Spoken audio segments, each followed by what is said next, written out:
I am back. কেমন আছো বন্ধুরা? আশা করি সবাই ভালো আছো। তো আজকে আমি তোমাদের সামনে আরও নতুন একটি এপিসোড নিয়ে আসলাম, সোনারগাঁ লোকশিল্প জাদুঘর। হ্যাঁ, ঠিকই শুনেছ।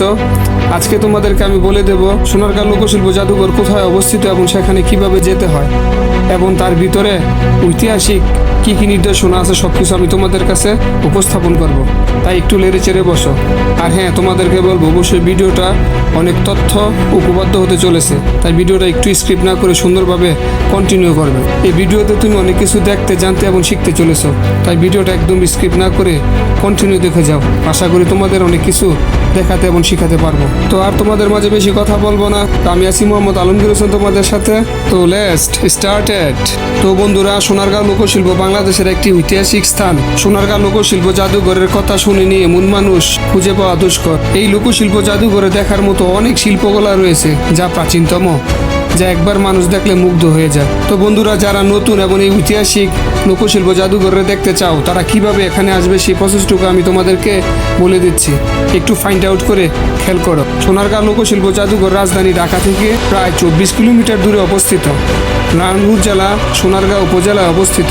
আবহমান গ্রাম বাংলার লোক সাংস্কৃতিক ধারাকে বিকশিত করার উদ্যোগে 1975 খ্রিস্টাব্দে 12 মার্চ শিল্প চার্চ জয়নুল আবেদিন সোনারগাঁ ঐতিহাসিক পানাম নগরীর একটি পুরনো বাড়িতে প্রতিষ্ঠা করেন। বাংলাদেশ লোক ও কারুশিল্প ফাউন্ডেশন পরে 1981 খ্রিস্টাব্দে 150 বিঘা আয়তনের কমপ্লেক্স খোলা আকাশের নিচে বাংলার প্রাকৃতিক ও পরিবেশের গ্রামীণ রূপকেন্দ্রিক বাংলাদেশের সাধারণ মানুষের শৈলিক কর্মকাণ্ডের পরিচয় তুলে ধরতে শিল্পী জয়নুল আবেদিন এই জাদুঘর উন্মোচিত করেন।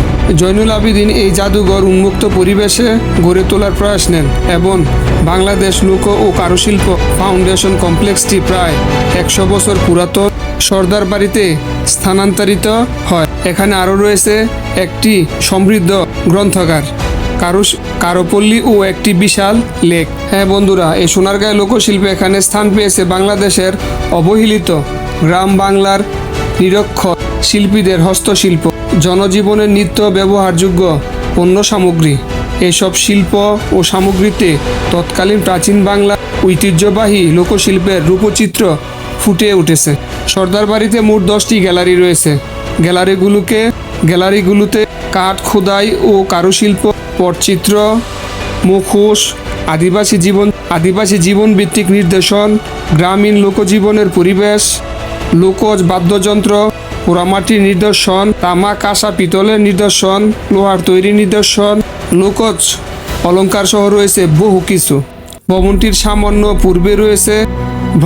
সামনেই পূর্বেই রয়েছে লোক স্থাপত্যকলা সমৃদ্ধ আধুনিক এক ইমারতের প্রতিষ্ঠিত জয়নুল আবেদিনের স্মৃতি জাদুঘর। এই ভবনটিতে মাত্র 2টি গ্যালারি। এই 2টি গ্যালারির মধ্যে একটি গ্যালারি কাঠের তৈরি, যা প্রাচীন ও আধুনিক নিদর্শন সমূহ। এছাড়াও বাংলাদেশের প্রাকৃতিক বৈশিষ্ট্য, কাঠ এবং কাঠ থেকে বিভিন্ন কারুপণ্য তৈরি এবং বিক্রয় সামগ্রী প্রক্রিয়া। সর্বশেষ বিক্রয়ের সামগ্রীর প্রক্রিয়া। তাছাড়াও বাংলাদেশের প্রাকৃতিক বৈশিষ্ট্য, কাঠ এবং কাঠ থেকে বিভিন্ন কারুপণ্য তৈরি, সবশেষ বিক্রয় সামগ্রীর প্রক্রিয়া অত্যন্ত আকর্ষণীয়ভাবে সুন্দর মডেল দিয়ে ফুটিয়ে তোলা হয়েছে। এই দুটি ভবনের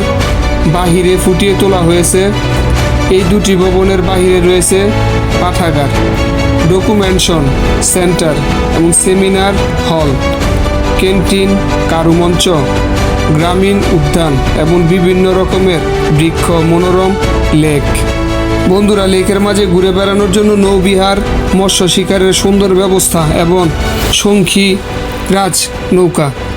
কারুশিল্পীদের বৈচিত্র্যময় ও কারুপল্লীতে বৈচিত্র্যময় দোচালা এবং দৌচালা, উপজাতীয়দের আদলে তৈরি গড়ের দেশের বিভিন্ন অঞ্চলের অচেনা ও আর্থিকভাবে অবহেলিত অথচ দক্ষ ও কারুশিল্পী তৈরি বাঁশ, বেত, কাঠ খোদাই। কারুশিল্পের তৈরি বাঁশ, বেত, কাঠ খোদাই, মাটি, জামদানি, নকশি কাঁথা, একতারা, পাট, শঙ্খ, মৃৎশিল্প এবং ঝিনুকের সামগ্রী ইত্যাদি কারুপণ্যের প্রদর্শনী ও বিক্রয় কেন্দ্র রয়েছে। এছাড়া প্রতি বৈশাখ মাসে এখানে আয়োজন হয় লোকশিল্প মেলা। এ মেলায় লোকসঙ্গীত, যাত্রাপালা, অভিগান ইত্যাদি লোকসাংস্কৃতিক ঐতিহ্যবাহী অনুষ্ঠানের মেলা পরিবেশন করা হয়। মেলায় দেশের প্রত্যন্ত অঞ্চল থেকে আসেন লোকশিল্পী ও কারুশিল্পীরা। বাংলাদেশ লোক ও কারুশিল্প ফাউন্ডেশন বৃহস্পতিবার বন্ধ থাকে। এছাড়াও সপ্তাহে বাকি দিন সকাল 9টা থেকে বিকাল 5টা পর্যন্ত জাদুঘর খোলা থাকে। তবে বিশেষ সরকারি ছুটির দিনগুলো যেমন ঈদ, বিজয় দিবস, স্বাধীনতা দিবস, 21শে ফেব্রুয়ারি, পহেলা বৈশাখ, জাতীয় শোক দিবসও খোলা থাকে। তা আপনারা ওই সময় সুন্দরভাবে এসে সোনারগাঁ লোকশিল্প ঘুরে যেতে পারেন। তো বন্ধুরা, আমার এই চ্যানেলটি নতুন, যারা প্রথমবারের মতো আমার ভিডিওতে এসেছো এবং দেখতেছো, তাদের কাছে আমার একটি রিকোয়েস্ট, তোমরা অবশ্যই ভিডিওটা সাবস্ক্রাইব করে দেবে আর পাশে থাকা বেল আইকনটি অন করে রাখবে, যাতে করে পরবর্তী ভিডিওগুলো তোমরা খুব সুন্দরভাবে পেয়ে যাও। আর হ্যাঁ বন্ধুরা, অবশ্যই তোমরা লাইকটা একটা অবশ্যই করবে আর সুন্দর সুন্দর কিছু কমেন্ট করে যাবে। তোমাদের একটি লাইক এবং একটি কমেন্ট পেলে পরবর্তী ভিডিওগুলো করতে আমাদের মনে অনেক উৎসাহ জাগে। তো সবসময় আমি যে কথাটি বলে শেষ করি, তুমিও ভালো থাকবে, আশেপাশে সবাইকে ভালো রাখবে। আল্লাহ হাফেজ।